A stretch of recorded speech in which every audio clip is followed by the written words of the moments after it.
ശ്രീചിത്ര നിയമന തട്ടിപ്പ് കേസിൽ കൂടുതൽ തെളിവുകൾ പുറത്തുവിടുകയാണ് മാതൃഭൂമി ന്യൂസ്. തട്ടിപ്പിനിരയായ ആളും ഒന്നാം പ്രതി രാജേഷും തമ്മിലുള്ള ഫോൺ സംഭാഷണമാണ് അടുത്തത്.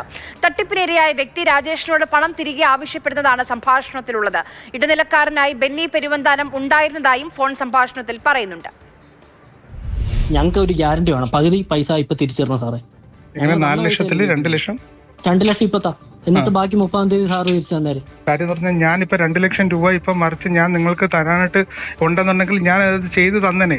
ഇത് ഞാൻ പറഞ്ഞില്ലേ, ഈ 29-ാം തീയതി അന്ന് ഈ കേസ് ഈ കാര്യങ്ങൾ എനിക്ക് ആ പൈസ ഞാൻ തന്ന് നിങ്ങൾക്ക് ഈ പ്രശ്നങ്ങൾ തീർക്കും. ഞാൻ എന്തോ ഈ ഫൈസൽ എന്ന് പറഞ്ഞ ആളിനെ നീ വിളിച്ചു എന്ന് പറഞ്ഞു. ഞാൻ ഫൈസലിന്റെ പേര് ഞാൻ പറഞ്ഞു. ഫൈസലിൽ നമ്മളുമായിട്ട് ഈ ഒരു കേസിൽ എന്തെങ്കിലും കാര്യങ്ങൾ ഇടപെട്ടിട്ടുണ്ടോ? സാറല്ല പറഞ്ഞ, അത് ബെന്നി ചേട്ടനാണ് എന്റെ അടുത്ത്. ഈ പുള്ളിയെ അന്ന് ചെല്ലുമ്പോഴത്തേക്കും എന്നെ വിളിച്ചിട്ട് കിട്ടിയില്ലെങ്കിൽ ഈ പുള്ളിയെ വിളിച്ചാൽ മതി എന്ന് പറഞ്ഞ നമ്പർ തന്നെ. അല്ല, വേറെ നമ്പർ സാറിനെ വിളിച്ചിട്ട് സാർ എടുക്കുന്നുണ്ടോ? അല്ല, പറയട്ടെ. ഞാൻ മെസ്സേജ് ഞാൻ ഇങ്ങനെ ഇപ്പൊ മെസ്സേജ് രാവിലെയും വൈകുന്നേരം ഒക്കെ ഞാൻ മെസ്സേജ് എന്താ പറ്റിയെന്ന് സാർ പറഞ്ഞു. അല്ല, ഞാൻ ഇത് അവിടെ നടന്നില്ല. ആ വിഷയം അത് അവിടെ നടന്നില്ല. ജോയിനിങ് നടന്നില്ല. ഞങ്ങൾക്ക് അറിയണ്ടേ ഈ പൈസ തന്നെ, ഞങ്ങൾക്ക് അറിയണ്ടേ ഇതെങ്ങനെയാണ് ഇത് നടക്കാത്തെന്നോ, അല്ലെ ബെന്നി സാറിനെ ഇപ്പൊ വിളിച്ചിട്ട് എടുക്കുന്നില്ല, സാറിനെ വിളിച്ചിട്ട് എടുക്കുന്നില്ല. പിന്നെ ഞാൻ ആരെയും വിളിക്കണ്ടേ? ഞാൻ പറഞ്ഞ കാര്യത്തിന് എന്തെങ്കിലും തീരുമാനമുണ്ടോ? ഉണ്ട്. പൈസയുടെ കാര്യത്തിൽ തീരുമാനമുണ്ട്. ഞാൻ ഇപ്പൊ തന്നെ നിന്നെ വിളിക്കാം. നീ ഇന്ന് വെയിറ്റ് ചെയ്യ്. കേസിൽ പ്രതി ചേർക്കപ്പെട്ട ഫൈസലും ഒന്നാം പ്രതി രാജേഷും തമ്മിലുള്ള ഫോൺ സംഭാഷണവും പുറത്തുവിടുകയാണ്. ഫൈസലിന്റെ പേരുപയോഗിച്ച് ഇരകളിൽ നിന്ന് രാജേഷ് പണം തട്ടിയതായി ബന്ധപ്പെട്ട വിവരങ്ങൾ ഇതിലുണ്ട്. ഈ എന്ന് പറയുന്നവൻ എന്നെ വിളിച്ചു. എന്റെ പേര് പറഞ്ഞ എന്താ അവന്റെ പൈസ മേടിച്ചേക്കുന്നേ? അടുത്ത് ഞാൻ നിനക്ക് അറിഞ്ഞുകൂടല്ലോ, നിനക്ക് എന്നെ അറിഞ്ഞു. അവന്റെ അടുത്ത് ഞാൻ പറഞ്ഞിട്ടില്ല. അത് ബെന്നി പെരുവന്താനം അടുത്ത് മേടിച്ചോണ്ടെന്നാണ്. നിന്റെ പേര് പറഞ്ഞ് മേടിച്ചോന്ന് അവൻ പറഞ്ഞു. അവൻ ഒന്ന് കട്ട് ചെയ്ത് ഒരു മിനിറ്റ് അവനെ ഒന്ന് എന്നെ വിളിച്ചതിന്റെ കാര്യം ചോദിച്ചേ. ചോദിക്കാം. കട്ട് ചെയ്തു. അല്ല, കോൺഫറൻസ് ഇടാൻ വേണമെങ്കിൽ. അല്ല, കോൺഫറൻസ് ഉണ്ട്. ഞാൻ അവനെ വിളിച്ചിട്ട് ഞാൻ റെക്കോർഡ് ചെയ്ത് നിനക്ക് അയച്ചു തരാം. നിതിൻ തോമസ് വിവരങ്ങളുമായി നമുക്കൊപ്പം ചേരുന്നുണ്ട്. നിതിൻ, തട്ടിപ്പിന്റെ വ്യാപ്തിയും ആഴവും ഈ ഫോൺ സംഭാഷണങ്ങളിൽ വ്യക്തമാവുകയാണ്. ഓരോരുത്തരുടെ റോളും, പ്രത്യേകിച്ച് ബെന്നിയുടെ. തീർച്ചയായിട്ടും ആര്യ, ഈ ഓരോ ദിവസം കഴിയുന്തോറും ഈ തട്ടിപ്പിൻ്റെ വ്യാപ്തി, ആഴം ഇപ്പോൾ സൂചിപ്പിച്ചതുപോലെ തന്നെ വളരെ വലുതായിക്കൊണ്ടിരിക്കുകയാണ്. അപ്പോൾ ഇപ്പോൾ ഈ 2 ഓഡിയോ സംഭാഷണത്തിൽ നിന്ന്, ഈ ഒരു 2 ഫോൺ സംഭാഷണത്തിൽ നിന്ന് നമുക്ക് വ്യക്തമാകുന്ന 2 കാര്യങ്ങളെന്ന് പറയുന്നത്, ഒന്ന് ബെന്നി പെരുവന്താനത്തിൻ്റെ ഇടപെടലുകൾ.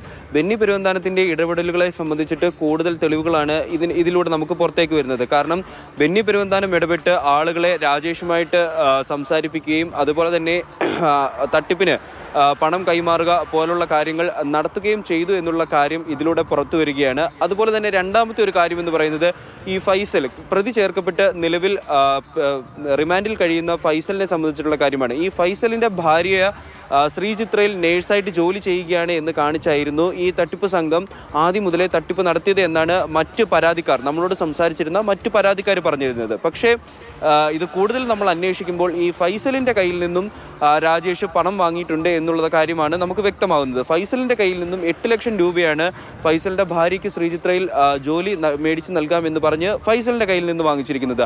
അതുകൂടാതെ ഫൈസലിൻ്റെ ഭാര്യയ്ക്ക് ശ്രീചിത്രയിൽ ഇവർ ജോലി വാങ്ങി നൽകി എന്ന് പറഞ്ഞുകൊണ്ട് മറ്റുള്ളവരെ വിശ്വസിപ്പിക്കുകയും മറ്റുള്ളവരിൽ നിന്ന് പണം കൈപ്പറ്റുകയുമാണ് ചെയ്തിരിക്കുന്നത്. എന്നാൽ നമുക്ക് നിലവിൽ അറിയാൻ കഴിയുന്ന ഒരു കാര്യമെന്ന് പറയുന്നത്, ഈ ഫൈസലിൻ്റെ ഭാര്യ മറ്റൊരു സ്വകാര്യ ആശുപത്രിയിൽ ജോലി ചെയ്തു വരികയാണ്. അപ്പോൾ എത്തരത്തിൽ, അല്ലെങ്കിൽ ഫൈസലിൻ്റെ ഭാര്യ എന്ന രീതിയിൽ ആരെ കൊണ്ടിട്ടാണ് ഇവർ ഈ തട്ടിപ്പ് സംഘം മുഴുവൻ കാര്യങ്ങൾ നടത്തിച്ചിരിക്കുന്നത്, അല്ലെങ്കിൽ ഈ മറ്റ് പരാതിക്കാർ അവകാശപ്പെടുന്നത് പോലെ തന്നെ ഫൈസലിൻ്റെ ഭാര്യ ശ്രീചിത്രയുടെ യൂണിഫോം ഇട്ട് പുറത്തേക്ക് വരുന്നു, ഇവരോട് സംസാരിക്കുന്നു എന്ന് പറഞ്ഞിട്ടുള്ള കാര്യങ്ങളൊക്കെ തന്നെ ആരാണ്, എന്താണ് എന്നുള്ള കാര്യത്തിൽ ഇനിയും വ്യക്തത വരേണ്ടിയിരിക്കുന്നു. അപ്പോൾ ഇത്തരത്തിൽ തട്ടിപ്പിൻ്റെ ആഴം കൂടുതൽ വ്യാപ്തിയിലേക്ക് പോവുകയാണ്. അതുപോലെ തന്നെ ഈ 2022 മുതൽ ഈ തട്ടിപ്പുകൾ ആരംഭിച്ചു എന്നുള്ള കാര്യം കൂടെ പുറത്തേക്ക് വരികയാണ്. അപ്പോൾ അത്തരത്തിൽ ഒരുപക്ഷെ ഈ 2022 എന്നുള്ളത് ഇപ്പോൾ നമ്മൾ നിലവിൽ അറിഞ്ഞിരിക്കുന്ന ഒരു വർഷമാണ്. ഒരുപക്ഷെ ഇതിന് മുമ്പ് തൊട്ടിട്ടേ ഇതിന് അരങ്ങൊരുങ്ങിയിട്ടുണ്ടാവാം, അല്ലെങ്കിൽ ഇതിന് മുമ്പ് തൊട്ടിട്ടേ തട്ടിപ്പ് തുടങ്ങിയിട്ടുണ്ടാവാം. അപ്പോൾ അത്തരമുള്ള കാര്യങ്ങൾ കൂടുതൽ ദിവസങ്ങളിൽ പരിശോധിക്കും. വിവരങ്ങൾ നൽകിയത്.